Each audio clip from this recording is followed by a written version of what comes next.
Hello friends, welcome to my channel. இந்த வீடியோவில் நம்ம எதை பற்றி பார்க்க போகிறோம் அப்படின்னா 10th புவியியலில் பாடம் 1 இந்தியா அமைவிடம் நிலத்தோட்டம் மற்றும் வடிகால் அமைப்பு அப்படிங்கிற பாடத்தில் இருக்கிற ஒன்லைனர் பார்க்கலாம். இந்த பாடம் கொஞ்சம் பெரிய பாடம் தான், அதனால் நான் இந்த பாடத்தில் உள்ள ஒன்லைனரை 2 வீடியோவாக நான் தரப்போகிறேன். ஃபஸ்ட்டு இருக்கிறதுல பாதி கொடுத்துட்டு அடுத்த வீடியோவில் மீதி இருக்கிற ஒன்லைனர் பார்க்கலாம். வாங்க பார்க்கலாம். 1. உலக அளவில் இந்தியா பரப்பளவில் எத்தனையாவது பெரிய நாடு? உலக அளவில் இந்தியா பரப்பளவில் எத்தனையாவது பெரிய நாடு அப்படின்னு பார்த்தோம்னா 7வது பெரிய நாடு. ஆசிய கண்டத்துல இந்தியா எத்தனையாவது பெரிய நாடு? ஆசிய கண்டத்துல இந்தியா எத்தனையாவது பெரிய நாடு? 2. இந்தியாவின் மொத்த நிலப்பரப்பு அப்படின்னு பார்த்தோம்னா 32,87,263 சதுர கிலோமீட்டர். இந்தியாவின் மொத்த நிலப்பரப்பு எவ்வளவு? 32,87,263 சதுர கிலோமீட்டர். புவியின் மொத்த நிலப்பரப்பில் இந்தியாவின் பங்கு.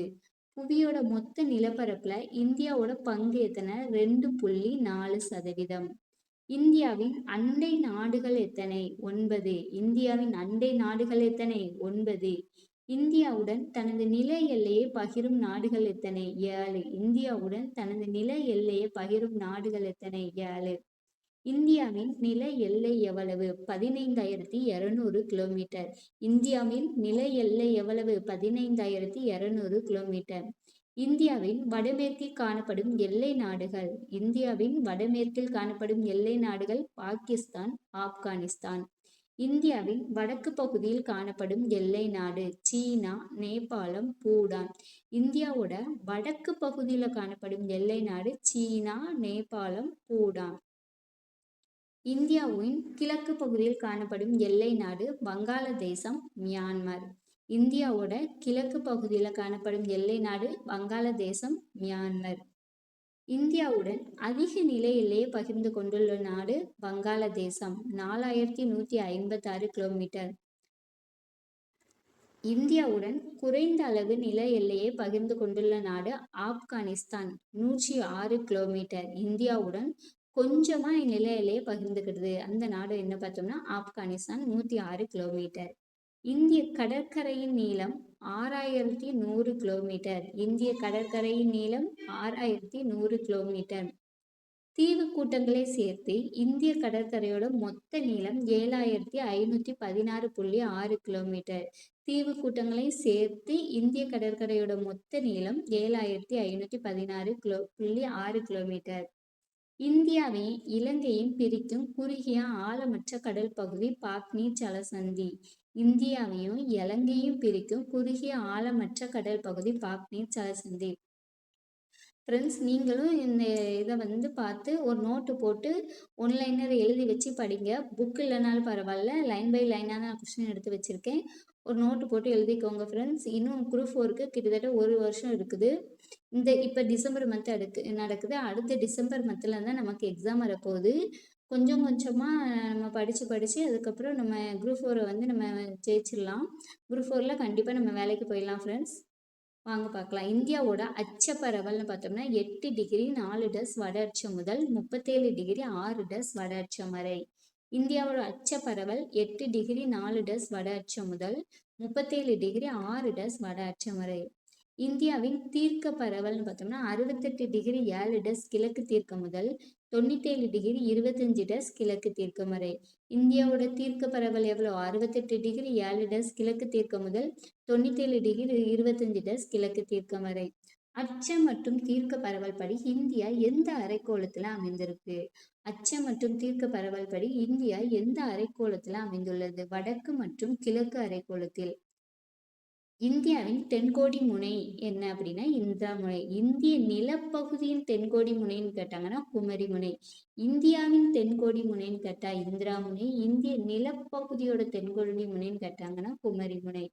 இந்திரா முனை அமைந்துள்ள இடம் அந்தமான் நிக்கோபர் தீவு. இந்திரா முனை அமைந்துள்ள இடம் எங்கன்னா அந்தமான் நிக்கோபர் தீவு, 6°45'. இந்தியாவின் வடமுனை அப்படின்னு பார்த்தோம்னா இந்திராகோல். இந்தியாவின் வடமுனை என்ன? இந்திராகோல். இந்திராகோல் அமைந்துள்ள இடம் லடாக். இந்திராகோல் அமைந்துள்ள இடம் லடாக். லடாக் இந்திராகோல் முதல் கன்னியாகுமரி வரை உள்ள மொத்த நீளம். லடாக் இந்திரா கோல் முதல் கன்னியாகுமரி வரை உள்ள மொத்த நீளம் 3214 கிலோமீட்டர். குஜராத் முதல் அருணாச்சல பிரதேசம் வரை உள்ள மொத்த நீளம் 2933 கிலோமீட்டர். குஜராத் முதல் அருணாச்சல பிரதேசம் வரை உள்ள நீளம் 2933 கிலோமீட்டர். இந்தியாவில் உள்ள மொத்த மாநிலங்கள் மற்றும் யூனியன் பிரதேசங்கள் பார்த்தோம்னா 28 மாநிலங்கள், 8 யூனியன் பிரதேசங்கள். ஆந்திர பிரதேசம் மற்றும் தெலுங்கானா மாநிலத்தின் தலைநகரமாக ஹைதராபாத் எந்த ஆண்டு வரை இருக்கும் அப்படின்னு பார்த்தா 2024. ஆந்திர பிரதேசம் மற்றும் தெலுங்கானா மாநிலத்தோட தலைநகரமாக ஹைதராபாத் எந்த ஆண்டு வரை இருக்கும் 2024. குஜராத் முதல் அருணாச்சல பிரதேசம் வரை அமைந்துள்ள மொத்த தீர்க்க கோடுகளின் எண்ணிக்கை 30. குஜராத்ல இருந்து அருணாச்சல பிரதேசம் வரை எத்தனை தீர்க்க கோடுகள் இருக்கு அப்படின்னு பார்த்தோம்னா 30 தீர்க்க கோடுகள். குஜராத்தை விட அருணாச்சல பிரதேசத்தில் எத்தனை மணி நேரம் முன்பாக சூரியன் உதயமாகிறது? 2. குஜராத்தை விட அருணாச்சல பிரதேசத்தில் எத்தனை மணி நேரம் முன்பாக சூரியன் உதயமாகிறது? 2. இந்தியாவின் மத்திய தீர்க்க ரேகை எது? 82 டிகிரி 30 கிழக்கு தீர்க்க ரேகை. இந்தியாவின் மத்திய தீர்க்க ரேகை எதுனா 82 டிகிரி 30 கிழக்கு தீர்க்க ரேகை. இந்தியாவின் மத்திய தீர்க்க ரேகை எந்த பகுதியின் வழியாக செல்கிறது? ஃப்ரெண்ட்ஸ் சொல்லுங்க, இந்தியாவோட மத்திய தீர்க்க ரேகை எந்த பகுதியின் வழியாக செல்கிறது? மிர்ஷாபூர், அலகாபாத் வழியாக செல்கிறது. இந்திய திட்ட நேரம் கிரீன்விச் தீர்க்க நேரத்தை விட எத்தனை மணி நேரம் முன்பாக உள்ளது? 5 மணி நேரம் 30 நிமிடம். இந்திய திட்ட நேரம் கிரீன்விச் தீர்க்க நேரத்தை விட எத்தனை மணி நேரம் முன்பா இருக்குன்னா 5 மணி நேரம் 30 நிமிடம். இந்தியாவின் இயற்கை அமைப்பு எத்தனை பிரிவுகளாக பிரிக்கப்பட்டுள்ளது? 5. இந்தியாவோட இயற்கை அமைப்பை எத்தனை பிரிவுகளாக பிரிச்சிருக்காங்கன்னா 5. மேற்கே சிந்து முதல் கிழக்கே பிரம்மபுத்திரா வரை பரவியுள்ள மலை வடக்கு மலை. வடக்கு மலை தான் இமயமலை. மேற்கே சிந்து முதல் கிழக்கே பிரம்மபுத்திரா வரை பரவியுள்ளது. உலகின் கூரை என்று அழைக்கப்படும் பகுதி பாமீர் முடிச்சி. உலகின் கூரை என்று அழைக்கப்படும் பகுதி எது? பாமீர் முடிச்சி. மத்திய ஆசியாவின் உயரமான மலைத்தொடரையும் இமயமலையும் இணைக்கும் பகுதி பாமீர் முடிச்சி. மத்திய ஆசியாவுடைய உயரமான மலைத்தொடரையும் இமயமலையும் இணைக்கும் பகுதி பாமீர் முடிச்சி. பாமீர் முடிச்சிலிருந்து கிழக்கு நோக்கி வில் வடிவில் அமைந்துள்ள மலைதான் இமயமலை. பாமீர் முடிச்சிலிருந்து கிழக்கு நோக்கி எந்த வடிவில் இருக்கு? வில் வடிவில் இருக்கு இமயமலை. இமாலயா என்ற சொல் எந்த மொழியில் பனி உறைவிடம் என்று அழைக்கப்படுகிறது? சமஸ்கிருதம். இமாலயா என்ற சொல் எந்த மொழியில பனி உறைவிடம் என்று அழைக்கப்படுகிறது? சமஸ்கிருதம். இந்தியாவின் வடக்கு அரணாக உள்ள மலையை எத்தனை பிரிவாக பிரிக்கலாம்? இந்தியாவின் வடக்கு அரணாக உள்ள மலை இமயமலை எத்தனை பிரிவாக பிரிக்கலாம்? 3. உலகிலே மிக பழமையான மடிப்பு மலைத்தொடர் ஆரவல்லி மலைத்தொடர். முக்கியமான கொஸ்டின். உலகிலே மிக பழமையான மடிப்பு மலைத்தொடர் ஆரவல்லி மலைத்தொடர். இமயமலையோட மேற்கு பகுதி அப்படின்னு பார்த்தோம்னா டிரான்ஸ் மலைகள். இமயமலை இருக்கு, அதோட மேற்கு பகுதி டிரான்ஸ் மலைகள். இமயமலையோட கிழக்கு பகுதி பூர்வாஞ்சல் குன்றுகள். இமயமலையோட மேற்கு பகுதி டிரான்ஸ் மலைகள், கிழக்கு பகுதி பூர்வாஞ்சல் குன்றுகள். மேற்கு இமயமலை அமைந்துள்ள பகுதி ஜம்மு காஷ்மீர், திபெத் பீடபூமி. மேற்கு இமயமலை எங்க அமைஞ்சிருக்குன்னா ஜம்மு காஷ்மீர்லயும் திபெத் பீடபூமியில அமைஞ்சிருக்கு. திபெத்தியன் மலை என்று அழைக்கப்படுவது டிரான்ஸ் இமயமலை. திபெத்தியன் மலை என்று அழைக்கப்படுவது டிரான்ஸ் இமயமலை. மேற்கு இமயமலையில் காணப்படும் பாறை. மேற்கு இமயமலையில் காணப்படும் பாறை டெர்சியரி கிரானைட். மேற்கு இமயமலை தொடரில் காணப்படும் முக்கியமான மலைத்தொடர் ஜாஸ்கர், லடாக், கைலாஸ். மேற்கு இமயமலை தொடரில் காணப்படும் முக்கியமான மலைத்தொடர் பார்த்தோம்னா ஜாஸ்கர், லடாக், கைலாஸ். இந்தியாவில் உள்ள மிக உயர்ந்த பீடபூமி லடாக் பீடபூமி. இந்தியாவில் உள்ள மிக உயர்ந்த பீடபூமி லடாக் பீடபூமி. மேற்கு இமயமலையில் உள்ள முக்கிய கணவாய் காரக்கோரம் கணவாய். மேற்கு இமயமலையில் உள்ள முக்கிய கணவாய் என்ன? காரக்கோரம் கணவாய். இமயமலையோட 3 பிரிவுகள் பார்த்தோம்னா பெரிய இமயமலை, சிறிய இமயமலை, சிவாலிக். இமயமலையின் 3 பிரிவுகள் பெரிய இமயமலை, சிறிய இமயமலை, சிவாலிக். இமயமலையில் மிக உயர்ந்த சிகரங்கள் எந்த பகுதியில் அமைந்துள்ளது? பெரிய இமயமலை. இமயமலையில் மிக உயர்ந்த சிகரங்கள் எந்த பகுதியில் அமைந்துள்ளதுன்னு பார்த்தோம்னா பெரிய இமயமலை. பெரிய இமயமலையோட சராசரி உயரம் 6000 மீட்டர். பெரிய இமயமலையோட சராசரி உயரம் 6000 மீட்டர். பெரிய இமயமலையில் உள்ள எவரெஸ்ட் சிகரத்தோட உயரம் 8848 மீட்டர். 8848 மீட்டர். பெரிய இமயமலையில் உள்ள எவரெஸ்ட் சிகரத்தின் உயரம் 8848 மீட்டர்.